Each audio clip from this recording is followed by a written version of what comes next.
Mayong buntagan natong tanan mga igsuonan, mga bagong binuhat sa Dios. Sining kabuntagon igsuon na ako'y hot issue sa init kaayo nga mensahe sama sa kainit sa panahon karon nga katabang gyud sa atong mga kinabuhi.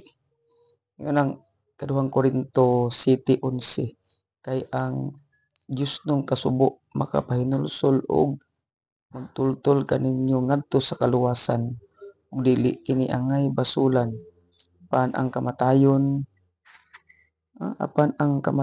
ang sangputan sa kalibutanong kasubo.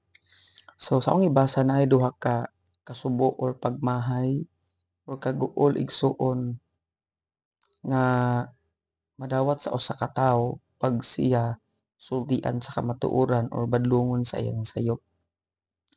Ang una nga kasubo mao ni nga kasubo nga kalibutanon kana bitawng maigo ra ka sa wali, masakitan ra ka pero mobalik ka sa imong daang binuhatan or pagpakasala pero ang Dios nun nga kasubo maghatag nimo ning konsensya pinaagi sa balaang espiritu, tandog nimo maka-realize ka sa imong sayop ug motalikod ka ug di na ka mobalik sa imong daang binuhatan. I hope and I pray igsoon sa atong kinabuhi unsa man ang mga padbaglong, mga pagwali nga naigo ta, nasultian ta.